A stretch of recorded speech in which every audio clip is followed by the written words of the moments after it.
Don't jump! The words tore from Jackson Anderson's throat as he slammed on his brakes, his 4-year-old daughter Lily jolting awake in her car seat behind him. Through the rain-streaked windshield of his battered pickup truck, he saw her, a young woman in a white dress standing barefoot on the outer ledge of Manhattan Bridge's steel railing, her arms spread wide like broken wings against the midnight sky.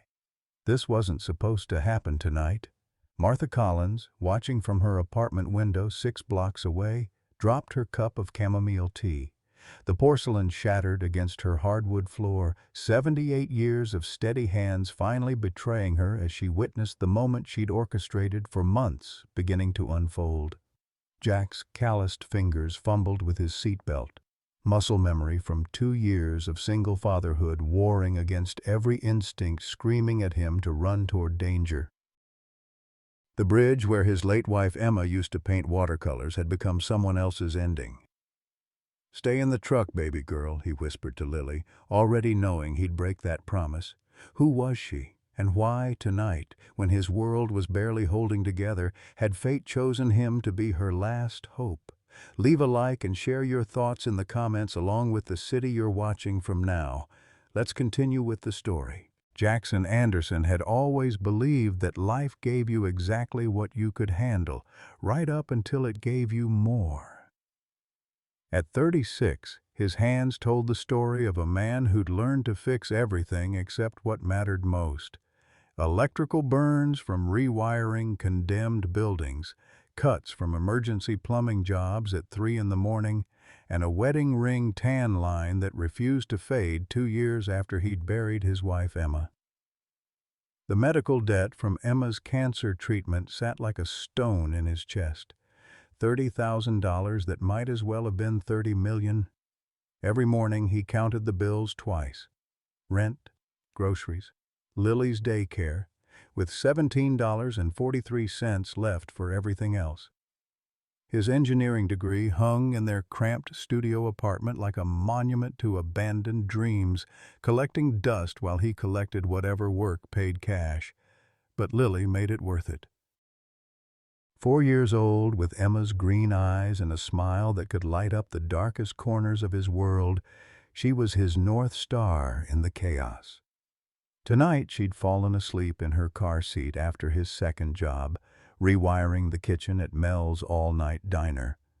Her tiny fingers still clutched the crayon drawing she'd made while waiting for him, a stick-figure family with Daddy plus Lily plus Mommy in heaven written in purple letters.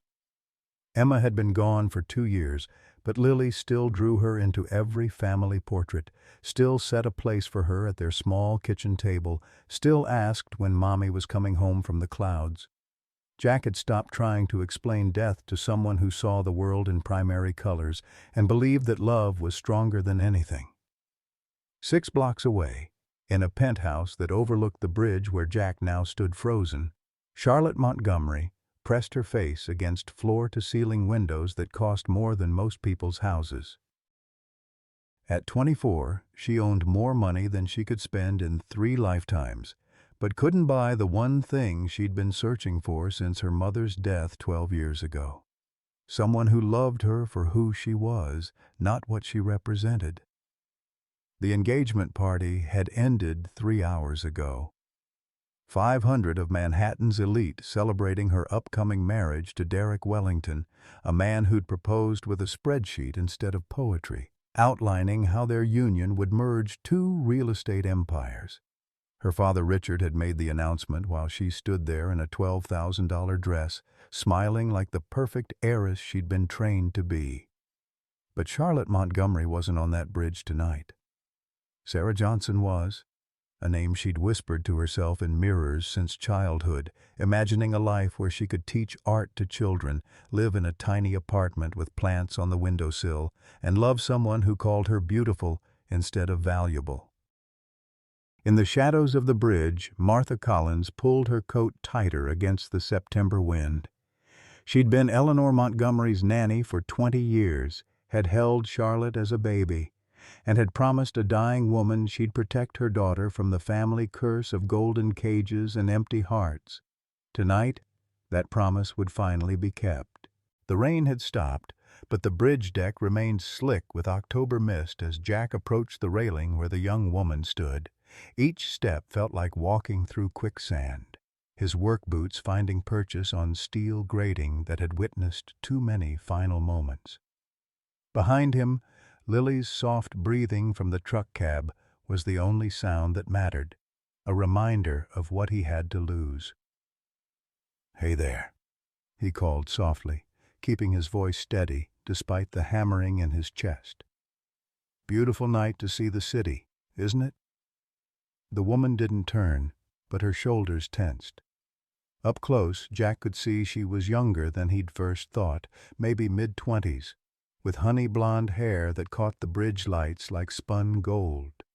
Her white dress was expensive, the kind of fabric that whispered when it moved, but her feet were bare and bleeding from the rough concrete. "Please, don't come any closer," she said, her voice carrying the refined accent of private schools and country clubs. "And I don't want to hurt anyone else." "You're not going to hurt me," Jack replied, stopping about 10 feet away. "I'm pretty tough.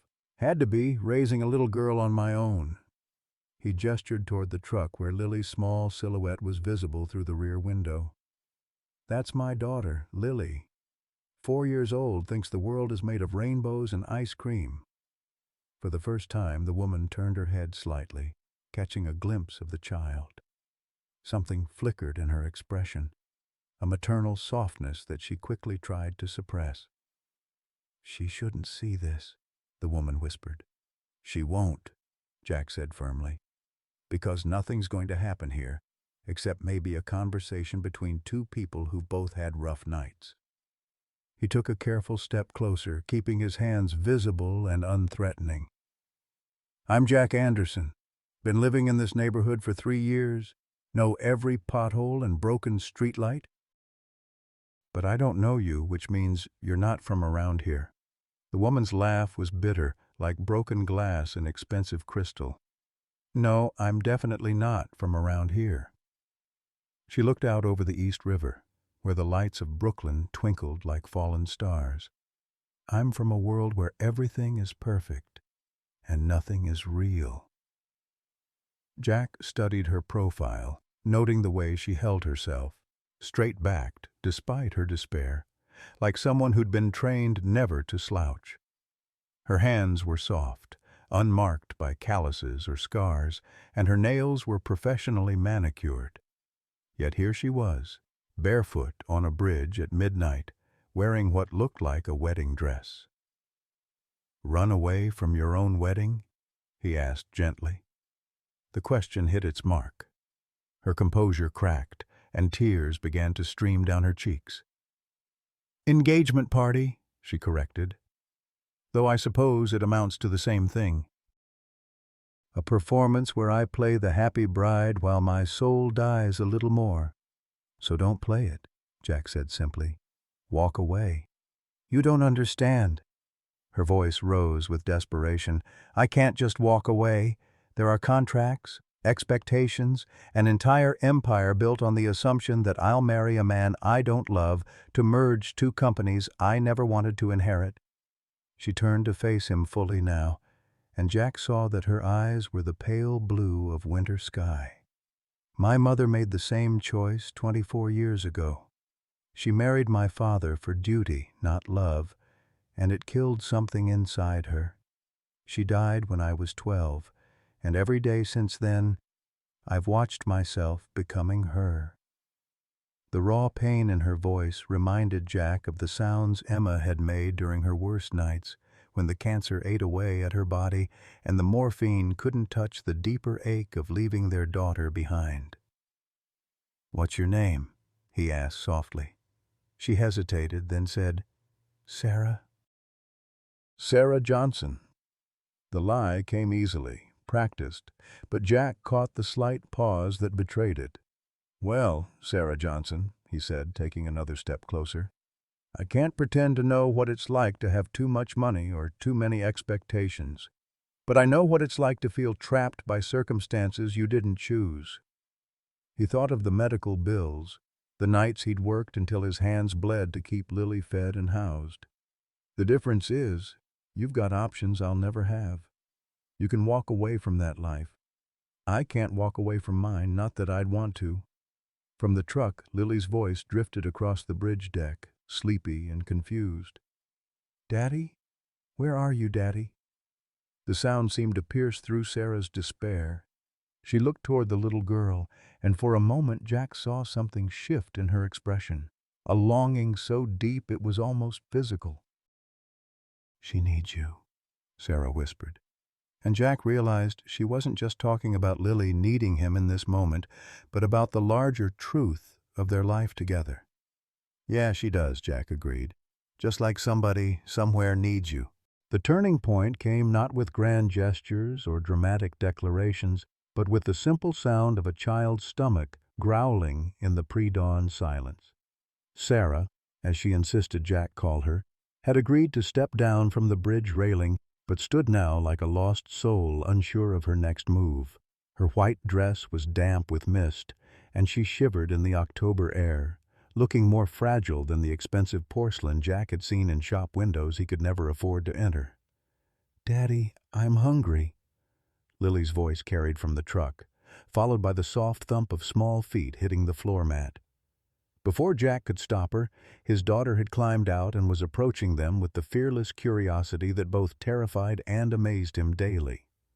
"Lily, stay by the truck," Jack called. But she was already studying Sarah with those wide green eyes that missed nothing. "Why is the pretty lady crying?" Lily asked, tilting her head with the directness that only children possessed. "Did somebody hurt your feelings?" Sarah looked down at the child, and something in her expression crumbled. She knelt carefully, bringing herself to Lily's eye level, and Jack noticed how naturally she moved, as if she'd spent time with children before. "Yes, sweetheart," Sarah said softly, her voice gentle despite the tears. "Someone did hurt my feelings, but meeting you is making them feel better." Lily considered this with the gravity of a Supreme Court justice, then reached into her small jacket pocket and pulled out a slightly squished granola bar, the kind Jack bought in bulk because they were filling and cheap. "Mommy, Emma used to say food makes everything better," Lily announced, holding out her treasure. "You can have mine. Daddy can make more appear from the magic kitchen." The reference to Emma as Mommy Emma instead of just Mommy told Jack that Lily was already making room in her heart for someone new, and the thought both warmed and terrified him. Children adapted so quickly, but adult hearts were more cautious creatures. Sarah accepted the granola bar with the solemnity of someone receiving a state medal. "Thank you, Lily. This is the kindest gift anyone has given me in a very long time." "We should go somewhere warm," Jack interjected, suddenly aware that they were still standing on a bridge at 2 in the morning, and that Sarah's story, whatever it really was, probably involved people who might come looking for her. "There's a diner about 6 blocks from here. Mel's All-Night Cafe. Nothing fancy, but it's warm, and they don't ask questions." The walk to Mel's became a strange parade through the sleeping city. Jack pushed Lily's stroller while she walked alongside, chattering to Sarah about her favorite books, her drawings, and the elaborate imaginary games she played with her stuffed animals. Sarah listened with the intensity of someone starved for genuine conversation, asking follow-up questions that showed she was truly hearing every word. Jack found himself studying Sarah in the streetlight shadows, noting details that didn't quite fit her story. Her posture was too perfect, her speech patterns too carefully modulated, and despite her emotional state, she moved through the rough neighborhood without the wariness that came naturally to anyone who'd actually grown up with limited means. Whatever her real story was, Sarah Johnson was as fictional as the fairy tales Lily loved. But watching her interact with his daughter, Jack found he didn't care about the deception. There was nothing false about the way Sarah's face lit up when Lily laughed, or how she instinctively reached out to steady the child when she stumbled on an uneven sidewalk. Some truths ran deeper than names or backgrounds. Mel's all-night cafe occupied the ground floor of a building that had seen better decades, its neon sign flickering intermittently and casting pink shadows on the cracked sidewalk. Inside, the air smelled of coffee that had been brewing since the Carter administration and fried food that absorbed the stories of insomniacs, third-shift workers, and people with nowhere else to go. Mel himself, a man in his 60s with tattoos that told the story of a Navy career and a philosophy degree he'd never used, looked up from his crossword puzzle as they entered. His eyes took in the strange trio: Jack in his work clothes, a little girl in pajamas, and a young woman in what was clearly a very expensive dress that had seen better hours. "Booth in the back," Mel said without being asked, the kind of discretion that came from 40 years of serving coffee to people at their lowest points. "Coffee's fresh, and I just made a new pot of hot chocolate." They settled into a red vinyl booth that had been patched with electrical tape, Lily immediately claiming the spot next to Sarah and pulling out her coloring book. Jack ordered coffee for the adults and hot chocolate for Lily, carefully counting the bills in his wallet and hoping they had enough for whatever this kindness was going to cost him. "I don't even know how to thank you," Sarah said quietly, watching Lily color a picture of a house with a smoking chimney and a family of stick figures in the yard. "Both of you. I've never met people who would help a stranger like this." "Daddy says we help because somebody helped us once," Lily piped up, not looking up from her careful coloring. "When Mommy Emma went to heaven, lots of people brought us food and made sure we didn't get too sad." Jack felt his chest tighten at the memory of those first terrible weeks after the funeral, when neighbors he barely knew had appeared with casseroles and offers to watch Lily while he handled the endless paperwork of death. The community that had embraced them was built on the understanding that everyone was just one catastrophe away from needing help themselves. "That's right, baby girl," Jack said, ruffling Lily's hair. Then, looking at Sarah, he added, "Everyone deserves a second chance to figure out their life. Sometimes you just need someone to buy you a cup of coffee while you do it." Sarah's eyes filled with tears again. But these seemed different from the desperate ones on the bridge. These carried hope instead of despair.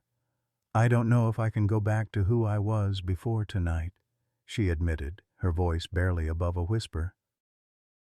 "But I don't know how to be anyone else either." "Maybe that's okay," Jack said gently. "Maybe you don't have to be anyone except who you are right here, right now. The rest can wait until morning." As if summoned by his words, the first pale light of dawn began to creep through the diner's windows, painting everything in soft gold. Lily had fallen asleep against Sarah's shoulder, her coloring book open to a picture she'd titled "My New Friend" in purple crayon.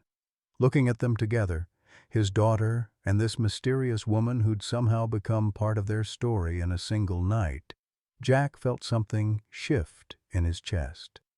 For the first time since Emma's death, the future seemed to hold possibilities he hadn't dared imagine. The morning after the bridge changed everything in ways both subtle and profound. Jack woke on his lumpy couch to find Sarah sitting at their small kitchen table, fully dressed in clothes that Martha Collins had somehow produced during the night, jeans that actually fit, and a soft blue sweater that brought out her eyes. She was sketching in Lily's coloring book, her movements careful and practiced, creating something far more sophisticated than the simple outlines intended for crayons. "You're an artist," Jack observed, padding to the kitchen in bare feet in yesterday's work clothes. The sketch was of Lily sleeping, captured with the kind of skill that spoke of years of training. Sarah looked up, startled, as if she'd forgotten where she was. "I used to be. Before." She gestured vaguely, the motion encompassing everything she couldn't yet explain about her former life. "Coffee?" Jack asked, already reaching for the canister of store-brand grounds that had to last until his next paycheck. In the morning light streaming through their single window, their apartment looked even smaller and shabbier than usual. He saw Sarah taking in the details, the duct tape holding together the arm of his recliner, the stack of unpaid bills weighted down by a coffee mug, the single photograph of Emma that he'd kept on the mantel. "I should go," Sarah said suddenly, closing the coloring book. "I can't impose on your kindness any longer. You've already done so much." "Go where?" The question came out sharper than Jack intended, but something in her tone triggered every protective instinct he'd developed as a single father. "Back to whoever was making you so miserable that jumping off a bridge seemed like a better option?" Sarah flinched as if he'd slapped her, but before she could answer, Lily emerged from the bedroom, hair standing in every direction and clutching her favorite stuffed elephant. "Sarah!" Lily's face lit up with the uncomplicated joy of a child who'd discovered her new favorite person was still there. "Are you staying for breakfast? Daddy makes really good scrambled eggs, even though they're sometimes a little bit burnt on the bottom." The exchange that followed revealed more about Sarah's character than hours of conversation might have. She helped Lily get dressed, braided her hair with the expertise of someone who'd spent time around children, and listened with genuine interest to a 4-year-old's complex explanation of why elephants were better pets than dogs. When Lily announced that Sarah needed to come to the park with them because that's what families do on Saturday, Sarah's composure cracked just enough for Jack to see the longing underneath. The park was a small rectangle of grass and playground equipment wedged between 2 apartment buildings, nothing like the manicured spaces Sarah had probably grown up with, but Lily treated it like her personal kingdom. She dragged Sarah to the swings, demanding to be pushed higher than the clouds but not so high that I fall into heaven where Mommy Emma lives. Jack watched from a bench, ostensibly reading a day-old newspaper he'd found in a trash can, but really observing the way Sarah moved through Lily's world. She pushed the swing with just the right amount of force, caught Lily at the bottom of the slide, and somehow intuited the complicated rules of the imaginary games that changed every few minutes. Most telling of all, when another child fell and scraped his knee, Sarah was the first adult to reach him, soothing his tears with the same gentle competence she'd shown with Lily. "You're good with kids," Jack commented when they'd settled on a blanket for an impromptu picnic of peanut butter sandwiches and apple slices. "I always wanted to teach," Sarah admitted, watching Lily chase a butterfly with single-minded determination. "Little ones, kindergarten maybe? I love how they see the world like everything is possible." Her expression darkened.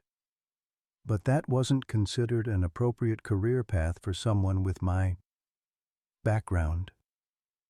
The careful way she chose her words told Jack she was still editing her truth, but he didn't push. Everyone had secrets, and some were harder to share than others. Instead, he found himself talking about Emma, something he rarely did with anyone except Lily. "She was an art teacher," he said, nodding toward his daughter, who was now trying to explain the butterfly's flight pattern to a patient golden retriever. "Elementary school, just like you described. She used to say that children were natural artists until adults taught them to be afraid of making mistakes." "What happened to her?" Sarah's question was gentle, but Jack heard the professional training underneath. Someone who'd been taught to navigate difficult conversations. "Cancer. Ovarian. By the time they found it, it had already spread." The words came easier now than they had a year ago, but they still carried weight. "We fought for 18 months, tried everything the doctors suggested and a few things they didn't. But sometimes fighting isn't enough." Sarah reached over and covered his hand with hers, and Jack was surprised by how natural the gesture felt. "I'm sorry." "Lily talks about her like she's still here." "In a lot of ways she is." Jack watched his daughter, who was now attempting to teach the dog to sit. "Emma made me promise that if anything happened to her, I wouldn't let grief make me forget how to live. Some days, that's harder than others." The afternoon unfolded with the lazy rhythm of weekends, the 3 of them moving through simple activities.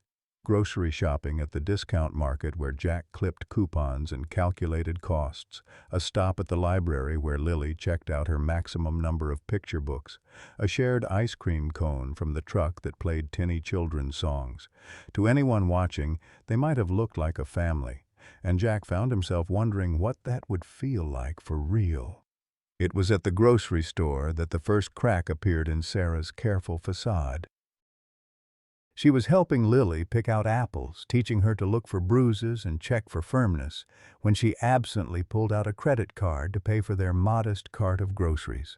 The card was black metal, the kind Jack had only seen in movies, and her name was clearly visible: Charlotte E. Montgomery. Jack said nothing in the moment, but the knowledge sat heavy in his chest as they walked home. Charlotte Montgomery.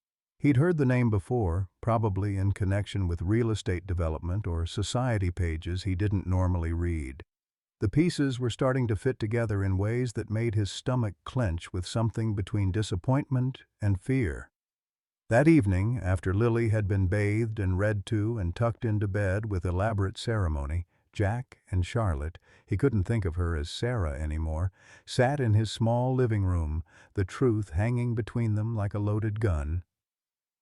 "You know," Charlotte said finally, not looking at him. "I figured it out at the grocery store," Jack admitted. "Charlotte Montgomery. I may be broke, but I'm not stupid. Your family owns half of Manhattan." Charlotte's laugh was bitter. "Owns, yes. Lives in, that's debatable." She pulled her knees up to her chest, making herself small on his second-hand couch. "My full name is Charlotte Eleanor Montgomery.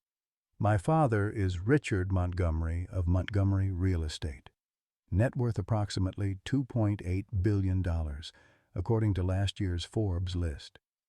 She looked at him then, her eyes bright with unshed tears. "Does that change everything?"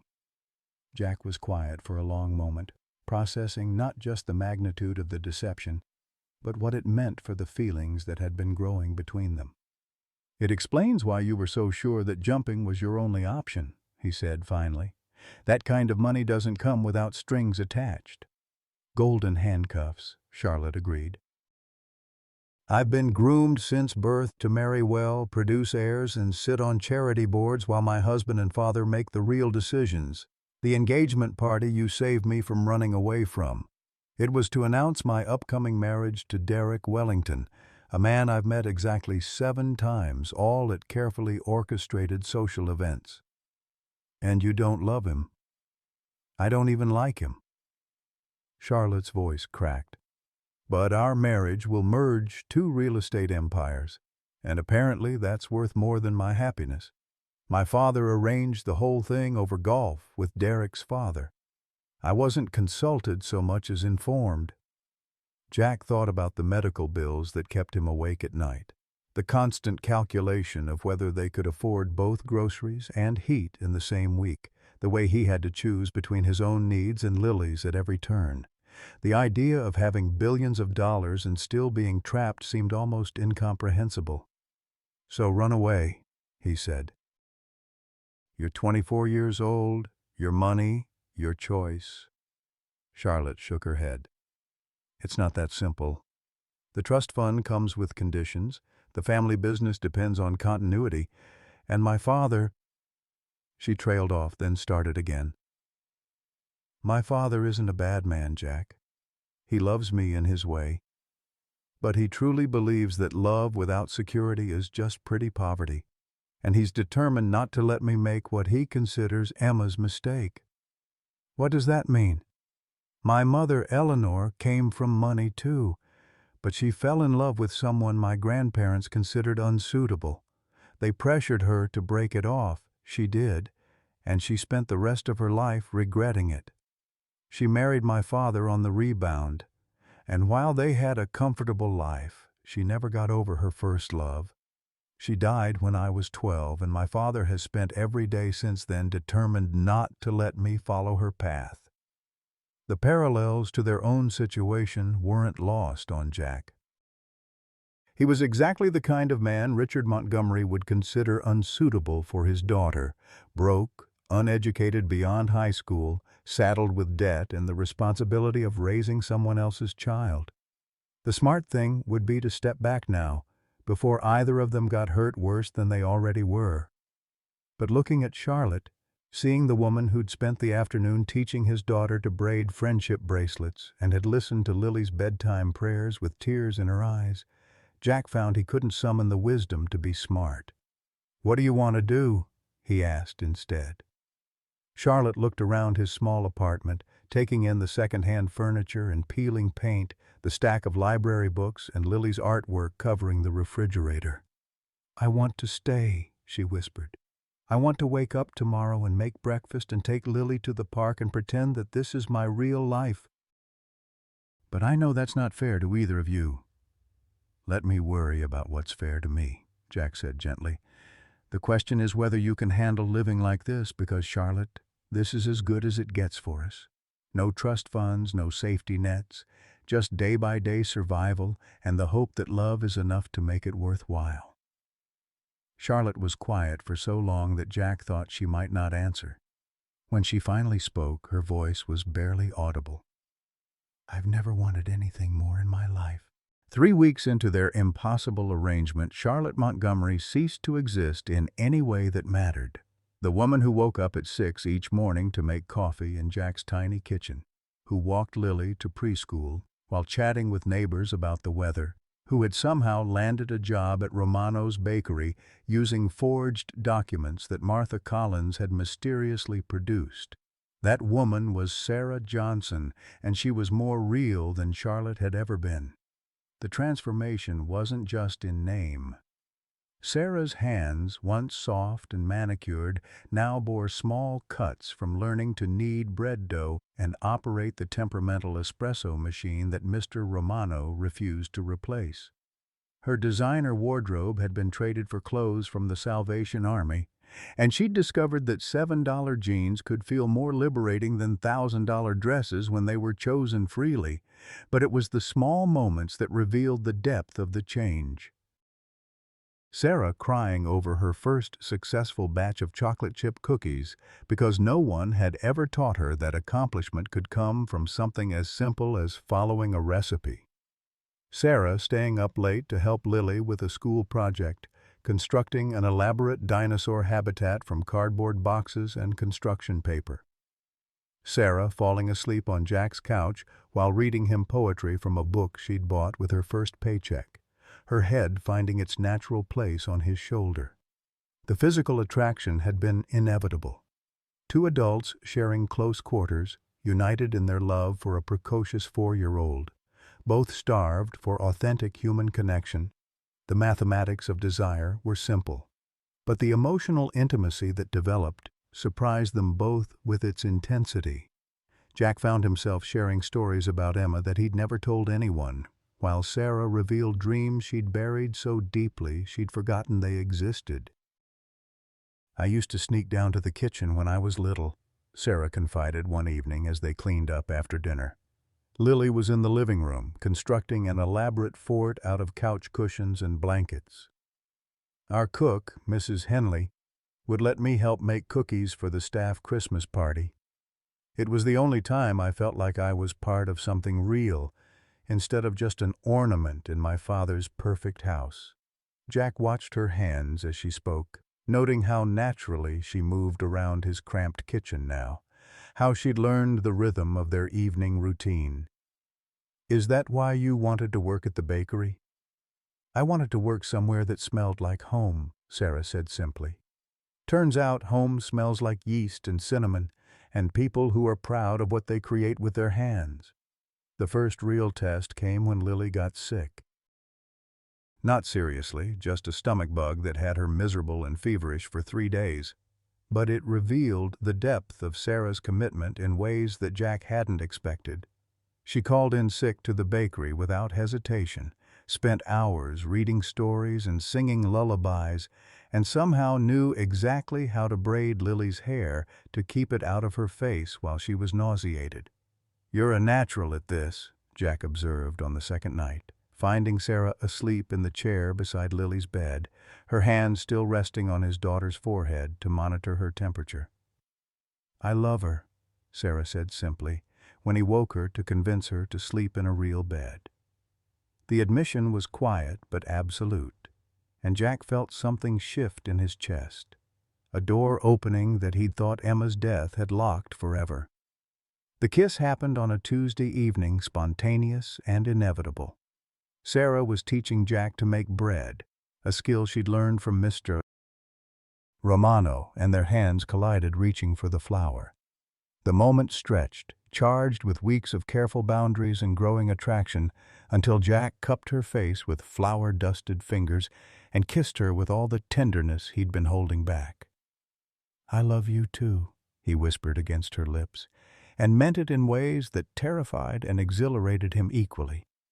But paradise, as Jack had learned from bitter experience, was always temporary. The first crack came in the form of Lily's school enrollment forms, which required a birth certificate and social security number that Sarah Johnson didn't possess. The second was Jack's discovery of the bank account she'd opened under her assumed name, which contained far more money than a bakery employee should have been able to save.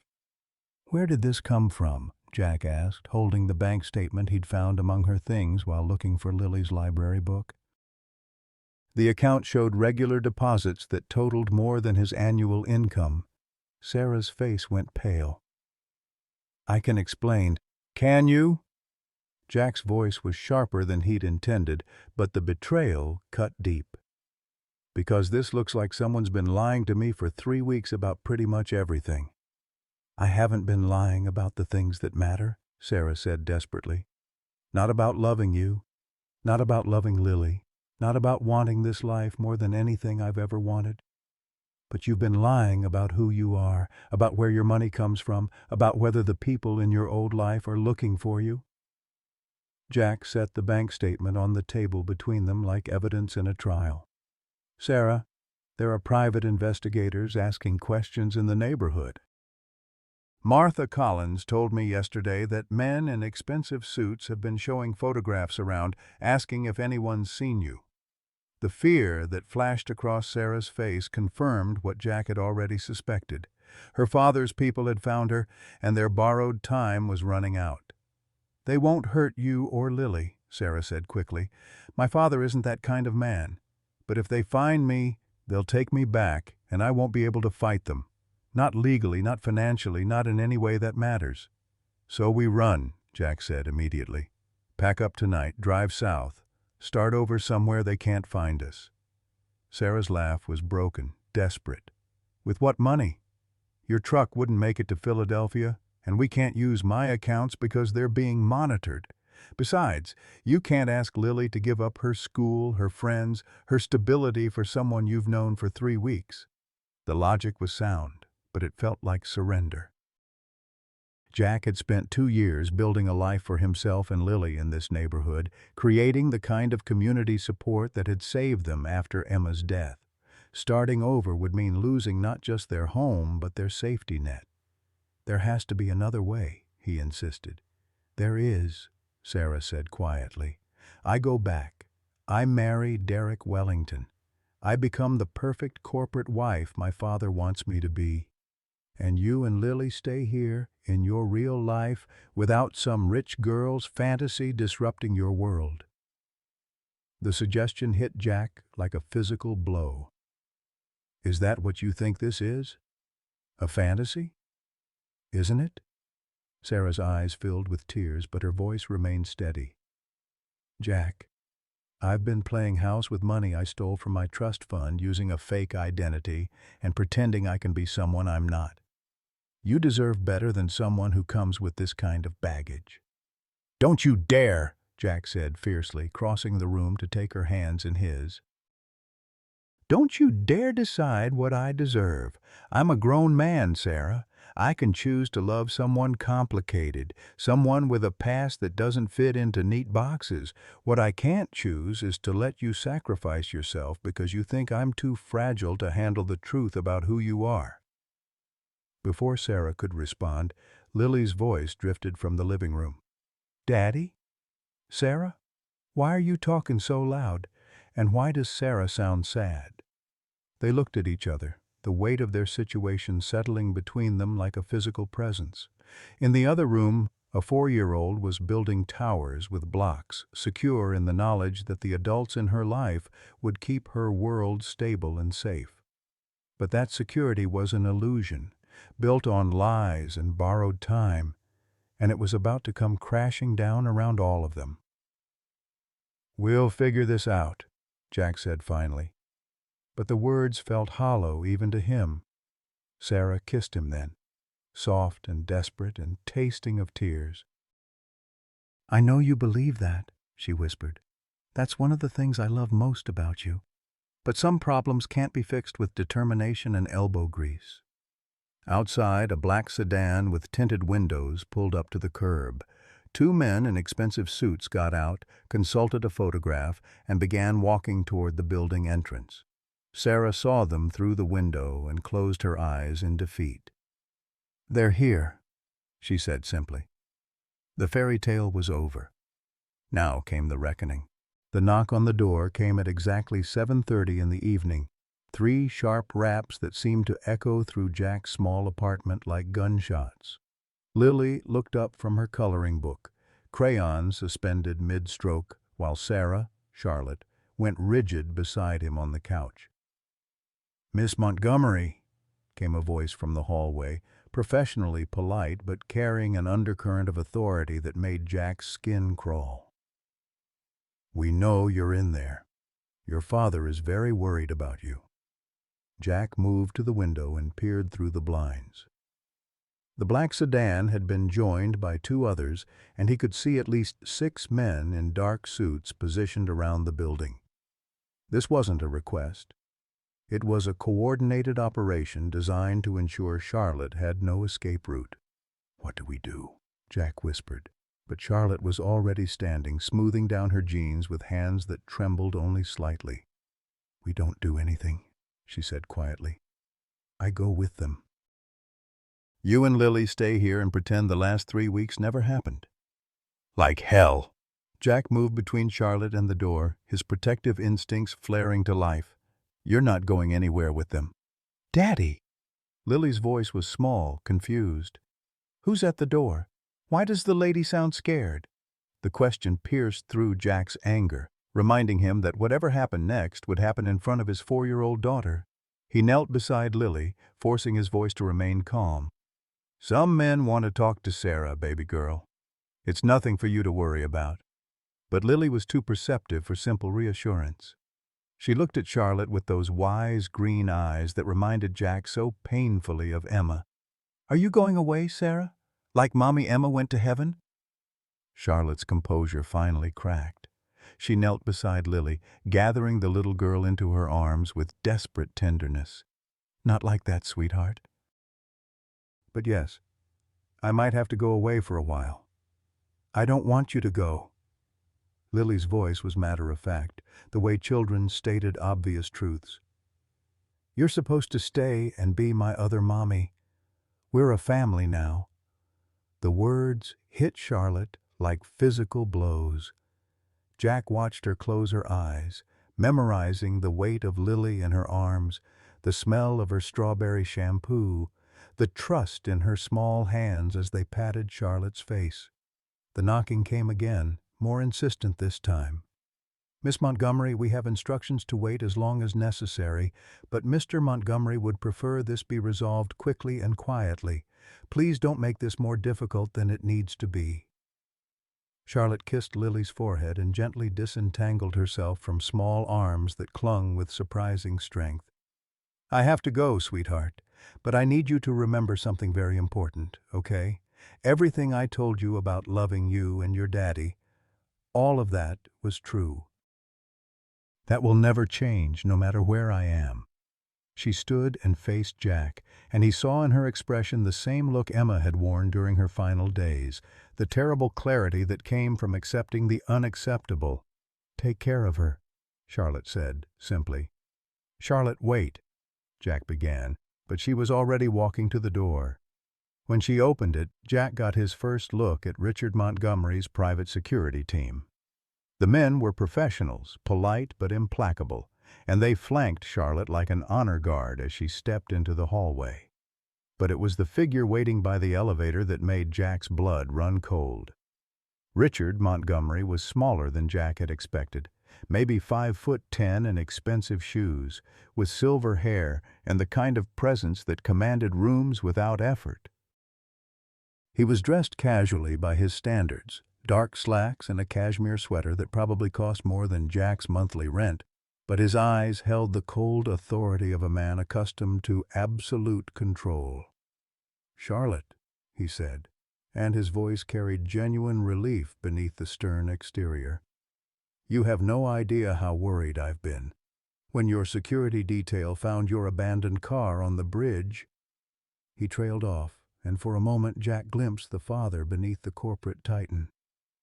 "I'm fine, Daddy," Charlotte said quietly.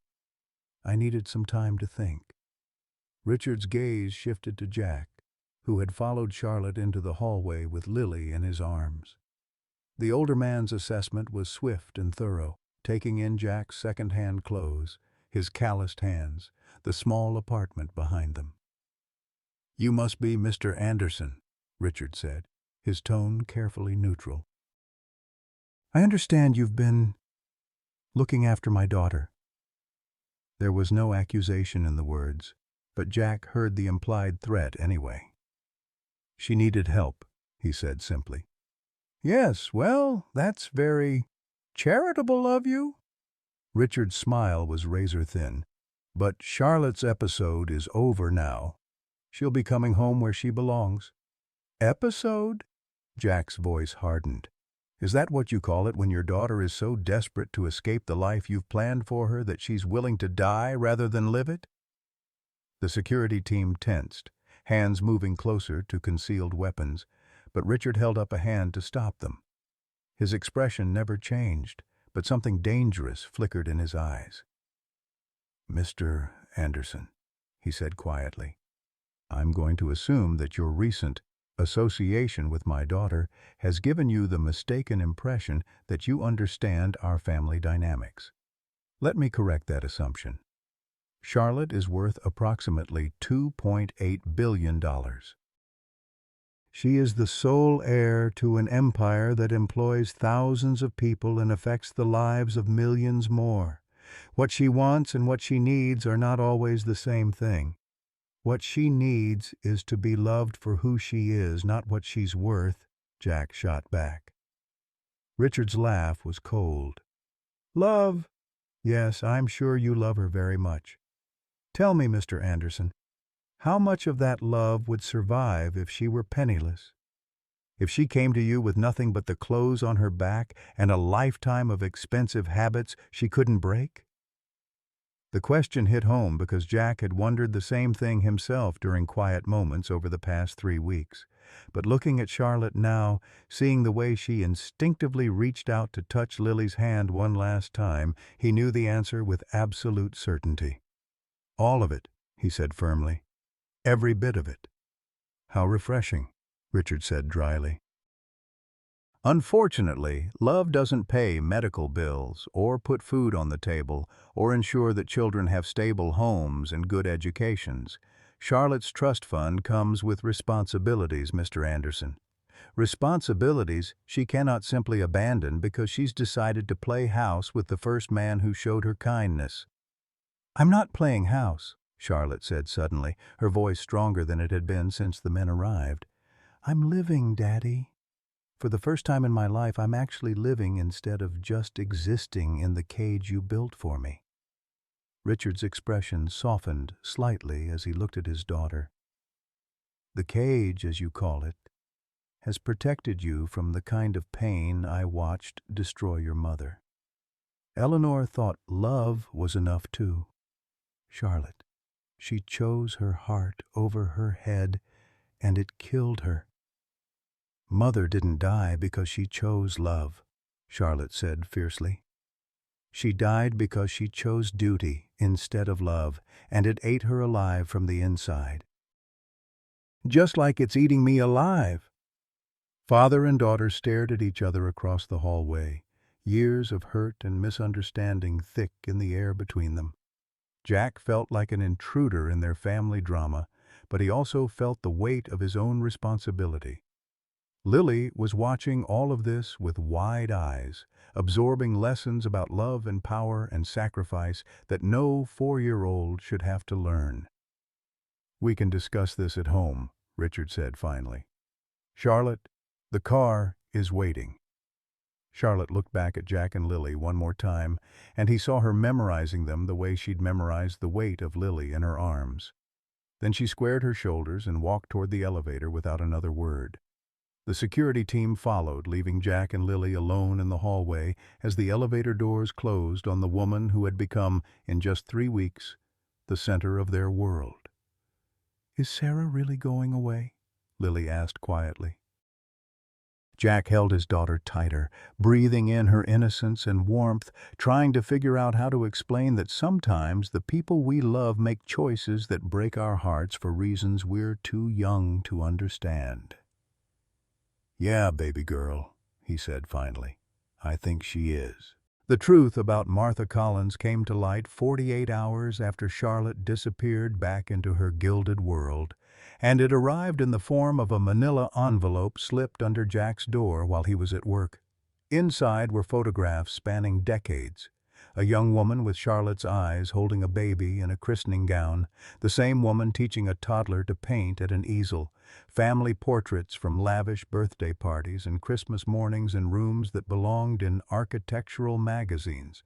The woman in the photographs was unmistakably Eleanor Montgomery, Charlotte's mother. And standing beside her in dozens of candid shots, sometimes holding the child, sometimes just watching with protective devotion, was Martha Collins, 30 years younger, but undeniably the same woman who lived 3 doors down from Jack and had been mysteriously helpful since the day he'd moved into the building. Jack found Martha in the building's small courtyard, tending to the tomato plants she grew in recycled coffee cans. She looked up when his shadow fell across her gardening, and the expression on his face told her immediately that the reckoning she'd been avoiding had finally arrived. "You've seen the photographs," she said simply, setting down her watering can with hands that trembled only slightly. 23 years, Jack said, holding up a picture dated from Charlotte's first birthday. "You were Eleanor Montgomery's nanny for 23 years, which means you knew exactly who Charlotte was the night I brought her home." Martha straightened slowly, her arthritis evident in the careful way she moved. At 78, she carried herself with the dignity of a woman who had spent her life serving others and had found honor in that service. "I did," she admitted, "and I knew exactly who you were too, Jack Anderson. I'd been watching you for 6 months, ever since you moved into this building, watching how you cared for Lily, how you worked yourself to the bone to provide for her, how you grieved for Emma while still being the father that little girl needed." The revelation hit Jack like a physical blow. "You orchestrated everything. The meeting on the bridge, Charlotte ending up here. All of it was planned." "Not planned," Martha corrected gently. "Hoped for. Prayed for, if you believe in such things. Eleanor made me promise on her deathbed that I would protect Charlotte from becoming trapped the way she had been. But I'm 78 years old, Jack. I don't have much time left to keep that promise." Jack sank onto the concrete steps, the weight of manipulation and betrayal settling on his shoulders like a physical burden. "So you used me, used my daughter?" "Charlotte's feelings, my feelings, none of it was real." "Everything Charlotte felt for you and Lily was real," Martha said fiercely, lowering herself onto the step beside him with careful dignity. "Everything you felt for her was real. I didn't create those emotions, Jack. I simply provided an opportunity for them to flourish." She reached into her cardigan pocket and pulled out another photograph, this one more recent. It showed Charlotte and Lily at the park, Charlotte pushing the swing while Lily's laughter was captured mid-air like suspended joy. The tenderness on Charlotte's face was unmistakable, as was the way she watched Lily with the protective devotion of a mother. "I took this the day before Richard's men found her," Martha said softly. Look at her face, Jack. Does that look like a performance to you? Jack studied the photograph, remembering that afternoon with painful clarity. Charlotte had been teaching Lily to pump her legs on the swing, patient and encouraging, even when Lily's technique remained stubbornly ineffective. When another child had fallen and scraped his knee, Charlotte had been the first to comfort him, producing band-aids and gentle words with the instinct of someone born to nurture. "She loves you both," Martha continued, "more than she's ever loved anything in her life. But love isn't always enough to overcome the weight of obligation and expectation, especially when you're 24 years old and have been groomed from birth to sacrifice personal happiness for family duty." "Then why are you telling me this now?" Jack asked bitterly. "Charlotte's gone. She's back in her world, probably planning her wedding to some corporate prince, while I'm here trying to explain to a 4-year-old why the woman she thought of as her mother disappeared without saying goodbye." Martha was quiet for a long moment, watching the afternoon sun filter through the leaves of the single tree that grew in their small courtyard. When she spoke again, her voice carried the weight of old sorrows and hard-won wisdom. "Because Eleanor Montgomery tried to kill herself 3 times before she finally succeeded," she said quietly. "The first time was at Charlotte's age, when her parents forced her to break her engagement to the man she loved. The second was after Charlotte was born, when she realized she was trapped in a marriage that felt like a beautiful prison. The third time—" Martha's voice broke slightly. "The third time she succeeded, and I found her body in the library where she used to read to Charlotte every night." The revelation hit Jack like ice water. "Charlotte thinks her mother died of illness. Richard told her it was a brain aneurysm. Quick, painless, nothing that could have been prevented. He thought he was protecting her from the guilt of having a mother who chose death over life with her daughter." Martha's eyes filled with tears. "But children know things, Jack. Charlotte has always carried the weight of her mother's sadness, even without understanding its source." Jack felt the pieces of the puzzle clicking into place with horrible clarity. "She's following the same path." "She is," Martha confirmed, "and I'm too old to save her again." "But you—" She turned to face him fully, her eyes blazing with desperate hope.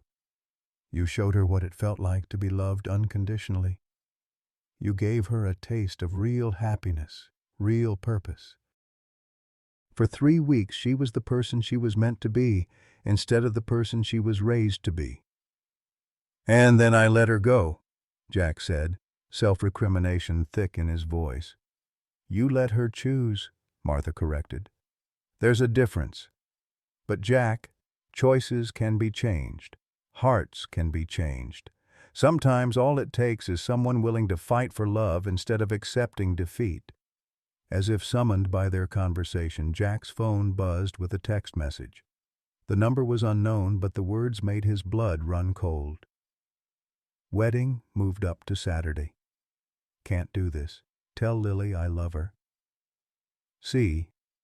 Jack showed Martha the message, watching the color drain from the older woman's face. Saturday was 3 days away.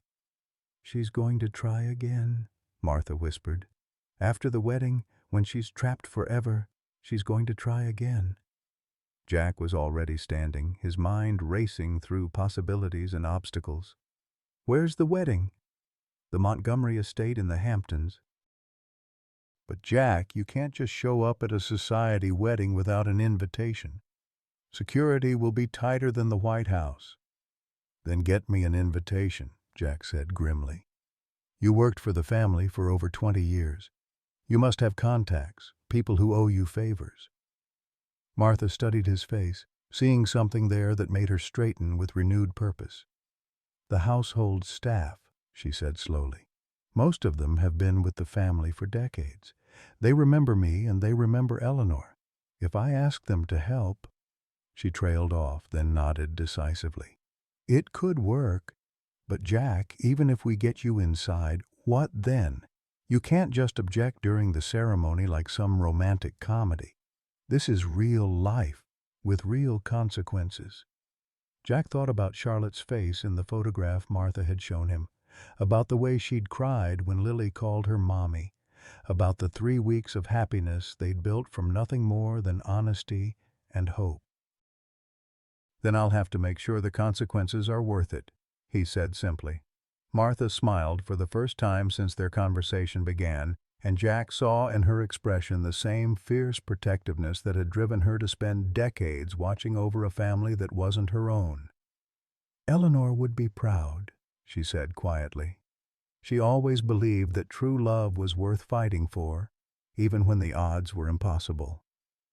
"What about Lily?" Jack asked, the practical realities of his plan beginning to sink in. "I can't drag a 4-year-old into this mess." "You leave Lily to me," Martha said firmly. "I've been taking care of children for longer than you've been alive. She'll be safe here while you go save her other mother." The phrase hit Jack with unexpected force. Other mother. That's what Charlotte had become in just 3 weeks.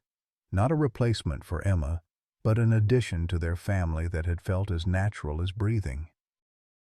Looking at Martha Collins, seeing the determination in her aged eyes and the steel in her spine despite her frail appearance, Jack realized he wasn't fighting this battle alone. He had an ally who understood the stakes better than anyone, who had watched one woman destroy herself for duty and wouldn't let it happen again. "What do you need from me?" he asked. Martha's smile turned predatory, and Jack caught a glimpse of the formidable woman who had protected the Montgomery family's secrets for more than 2 decades. "Just be ready to run," she said. "And Jack, when you see Charlotte at that altar, make sure she knows she has a choice." The Montgomery estate stretched across 47 acres of pristine Hampton's coastline, its manicured gardens and limestone facade gleaming in the afternoon sun like something from a fairy tale. Jack approached through the service entrance wearing the borrowed uniform of a catering company that Martha had somehow convinced to add him to their crew for the day. His hands shook as he adjusted the white jacket and black bow tie that felt like a costume from another world. Inside, the house buzzed with controlled chaos. Florists arranged towering displays of white orchids and roses, their perfume mixing with the scent of expensive catering preparations. A string quartet rehearsed in the grand ballroom while wedding planners barked orders into headsets, coordinating every detail of what the society pages would undoubtedly call the wedding of the decade. Jack moved through it all with practiced invisibility, the way he'd learned to navigate wealthy clients' homes during his electrical work, head down, purpose clear, blending into the background of privilege and power. But every room he passed through felt like a museum of the life Charlotte was about to be imprisoned in forever. Oil paintings of Montgomery ancestors dating back to the Industrial Revolution, furniture that belonged in Versailles, windows that offered stunning views of private beaches where Charlotte would walk alone for the rest of her life. He found her in the library, exactly where Martha had predicted she would be. She sat in a window seat overlooking the garden where the ceremony would take place in 3 hours, still in her robe, her hair in curlers that somehow made her look younger and more vulnerable than he'd ever seen her. She was holding a leather-bound book, a photo album, Jack realized, and tears streamed silently down her face. "She used to read to me here every night," Charlotte said without looking up, having somehow sensed his presence despite his careful approach. "Mother, she'd sit right here with me in her lap, and we'd read fairy tales about princesses who married for love and lived happily ever after." Jack stepped into the room, closing the door quietly behind him. "Charlotte." She looked up then, and the hope that flashed across her face before she could hide it told him everything he needed to know about her feelings. But just as quickly, her expression hardened into the mask of resignation he'd seen the night her father's men took her away. "You shouldn't be here," she said, but made no move to call for security. "If my father finds you—" "Let me worry about your father," Jack interrupted, crossing the room to kneel beside her window seat. "We need to talk about what happens next.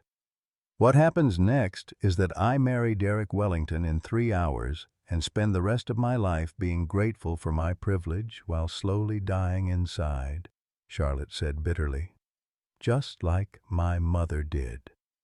Jack took the photo album from her hands, studying the pictures that had made her cry. They showed a younger Eleanor Montgomery with Charlotte as a baby, then a toddler, then a little girl.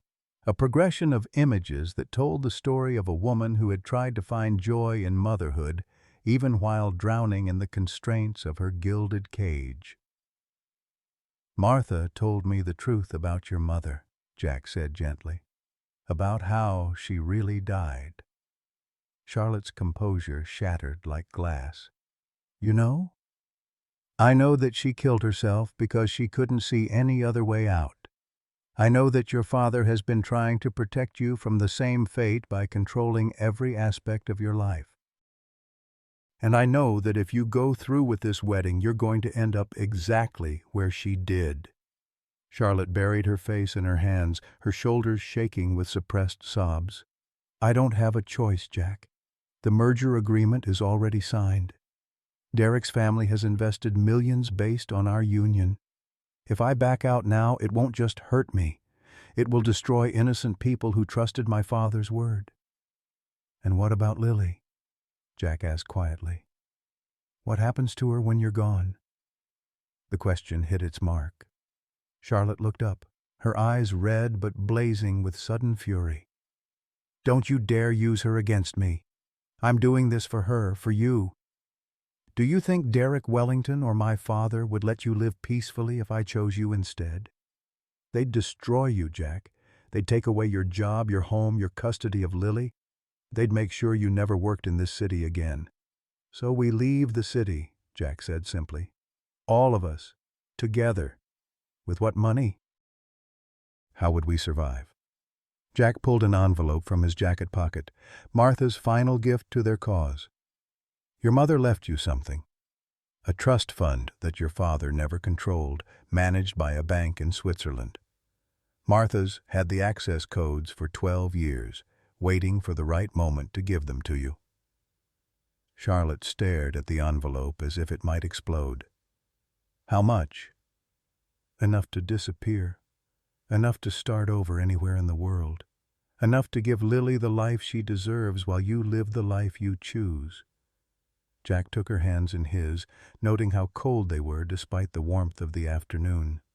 "Charlotte, you don't have to be your mother. You don't have to sacrifice your happiness for duty. She made that choice so you wouldn't have to."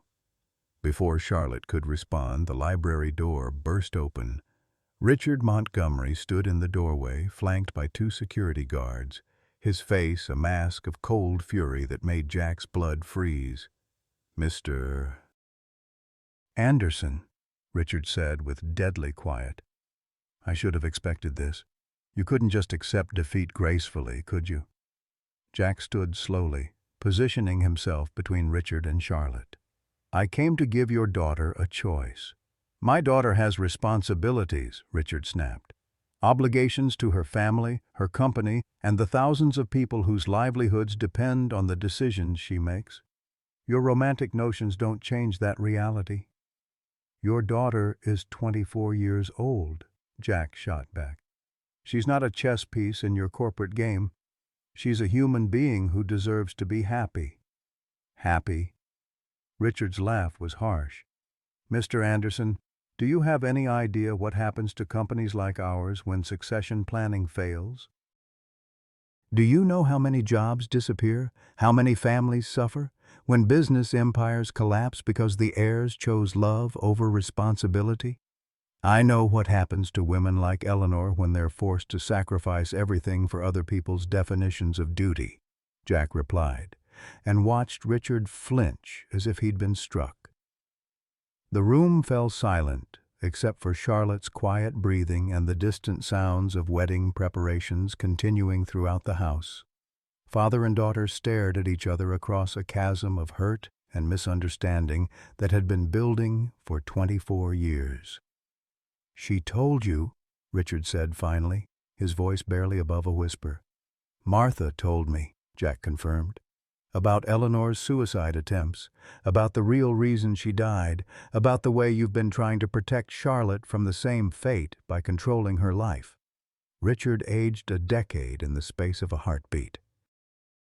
He moved to one of the leather chairs and sank into it heavily, suddenly looking every one of his 62 years. Eleanor was 19 when her parents forced her to break her engagement to James Patterson. He was a teacher, good man but poor, and they couldn't tolerate the idea of their daughter marrying beneath her station. Charlotte had gone very still, listening to a story she'd never heard before. "She tried to kill herself the night after she told him goodbye," Richard continued. "Pills. Her parents found her in time, had it covered up, shipped her off to Europe for a year to recover her health. When she came back, they introduced her to me. Successful, ambitious, desperate to prove I was worthy of their precious daughter." "Did you love her?" Charlotte asked quietly. Richard's smile was heartbreaking. "I worshipped her. Every day of our marriage I tried to earn the love she'd given to James Patterson. I built this empire, accumulated all this wealth and power, thinking that if I could just be successful enough, important enough, she might look at me the way she'd looked at him." He paused, his voice breaking slightly. "She never did. And when she died, I swore I wouldn't let you make the same mistake she did." "What mistake?" Charlotte's voice was deadly quiet. "Falling in love with the wrong person, or staying with the right one?" The question hung in the air like a challenge, and Jack realized that this moment, this conversation, was the real climax of their story. Not a dramatic wedding interruption or a daring escape, but a family finally telling each other the truth about love and sacrifice and the weight of inherited expectations. "Your mother died because she spent 24 years regretting a choice she made when she was 19, Richard said finally. "I won't let you spend your life regretting a choice you make when you're 24. Charlotte stood slowly, the photo album falling forgotten to the floor. "Then let me make it," she said simply. "Let me choose." Richard looked at his daughter, then at Jack, then at the wedding dress, hanging in the corner of the room like a beautiful ghost. When he spoke again, his voice carried the weight of surrender. "If you walk out that door with him, you'll have nothing except what your mother left you. No company, no estate, no safety net. Just love and hope and the belief that it will be enough."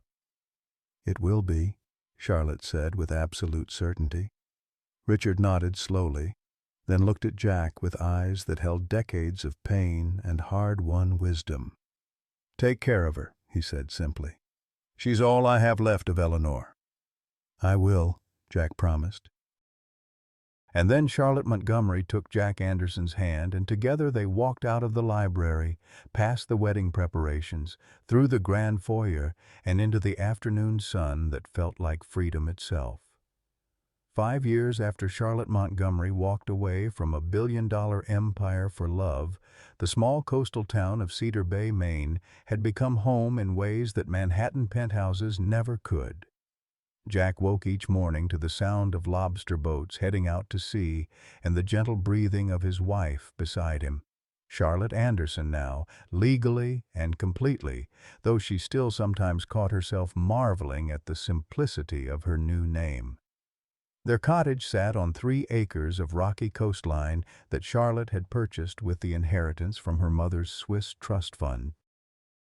It wasn't the Montgomery estate's manicured grandeur, but it was theirs. Every paint-chipped shutter, every creaking floorboard, every wildflower garden that Charlotte had planted with her own hands. Jack had built the front porch himself, wide enough for the rocking chairs where they sat each evening watching Lily chase fireflies through the tall grass. At 9 years old now, Lily Anderson had grown into a confident, artistic child who divided her time between the local elementary school where Charlotte taught 2nd grade and the small electrical contracting business that Jack had built from nothing. She painted watercolors like her late mother Emma, but also helped Jack wire junction boxes with the methodical patience she'd inherited from him. Most importantly, she had never questioned the story of how her other mommy had come into their lives. To Lily, Charlotte had always been family, as natural and essential as breathing. The transformation hadn't been without challenges. Charlotte's first Maine winter had nearly broken her spirit. Unprepared as she was for the brutal cold and isolation of a seaside town where the population dropped by half once the tourists went home. She'd cried for 3 days straight in February, overwhelmed by the stark difference between her new life and the climate-controlled luxury she'd grown up with.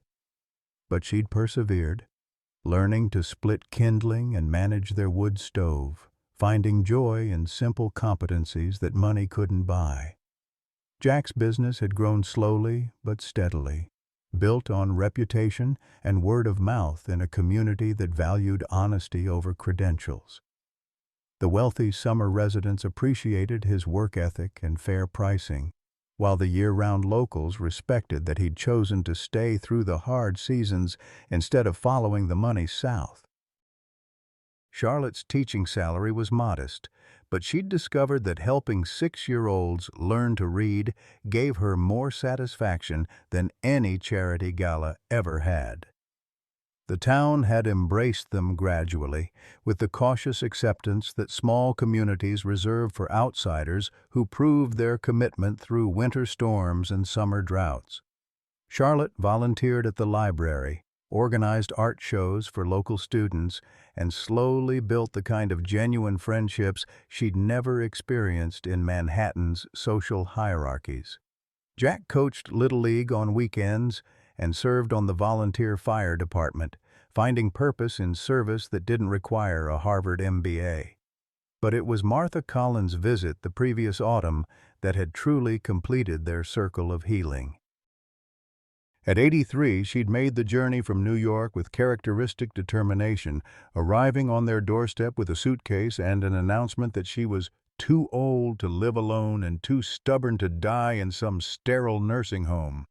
She'd moved into their guest room with the assumption of someone who had spent her life caring for others and now expected that care to be returned.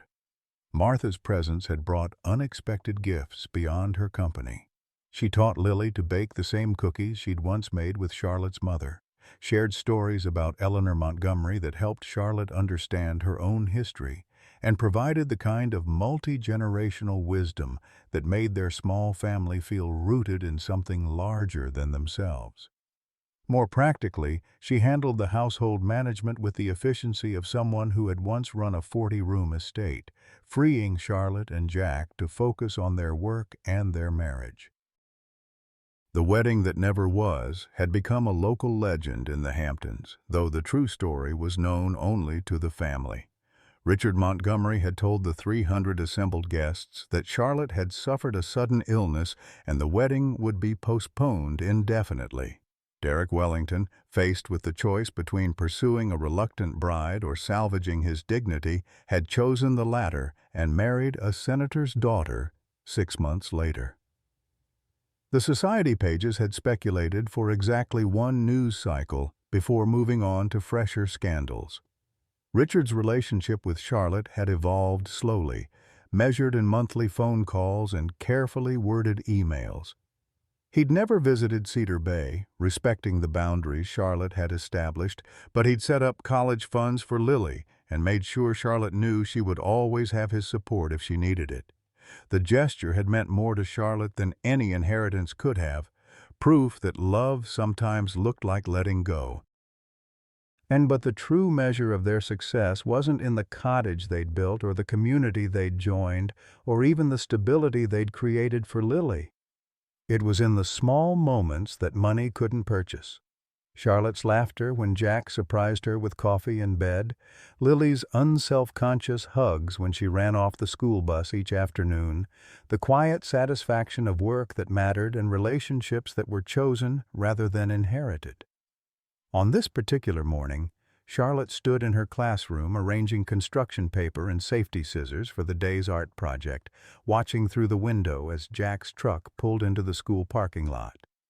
He was delivering new LED fixtures he'd donated to replace the fluorescent lights that gave everyone headaches, but she knew he'd also invented an excuse to steal a few minutes with her between classes. "Mrs. Anderson?" came a small voice from the doorway. "My mom says to tell you that the apple pie is ready for the bake sale." Charlotte turned to find Emma Sullivan, one of her second graders, holding a note from her mother. The little girl had been named after Jack's first wife, a coincidence that had initially unsettled Charlotte, but had come to feel like a blessing, another way the past wove itself into their present without demanding prominence. "Tell your mom I said thank you, sweetheart," Charlotte replied, kneeling to Emma's eye level. "Are you excited about the art show next week?" Emma nodded enthusiastically. "I painted a picture of my whole family, even my grandpa who lives in Florida." "Mrs. Anderson, why do some families live far away from each other?" The question was innocent, but profound, touching on the very foundation of the choices Charlotte had made. "Sometimes people live apart because they have to," she said carefully. "But the love between family members doesn't depend on distance. Love can travel anywhere." As Emma skipped back to her desk, Charlotte reflected on the truth of her own words. She loved Richard Montgomery as much as she ever had, perhaps more now that their relationship was built on mutual respect rather than filial duty. She carried Eleanor Montgomery's memory not as a burden, but as a gift, understanding finally that her mother's sacrifice had purchased Charlotte's freedom to choose differently. When Jack appeared in her classroom doorway 5 minutes later, tool belt slung over his shoulder, and that crooked smile that still made her heart skip, Charlotte felt the familiar rush of gratitude for the life they'd built together. Not the perfect life. Their bank account still required careful management, their house still needed constant repairs, and some nights they fell into bed too exhausted for anything but sleep, but a real life, chosen and earned and treasured. "Ready for lunch?" Jack asked. And Charlotte realized that yes, she was ready for whatever came next, because she was facing it with people who loved her for exactly who she was. Dear friends, as we age, we often find ourselves caught between the lives we've lived and the dreams we've surrendered. Charlotte and Jack's story reminds us that it's never too late to choose authentic love over comfortable security, that real wealth lies in relationships that nourish our souls rather than our bank accounts. Perhaps you found yourself at your own bridge moment, wondering if the safe path is worth the cost to your heart. Maybe you've discovered, like Charlotte, that the courage to start over can lead to a happiness you never imagined possible. Sometimes the greatest adventure begins when we stop living for others' expectations and start living for our own truth. What bridges in your own life have become crossroads between duty and dreams? Have you ever found unexpected happiness by choosing the harder but more authentic path,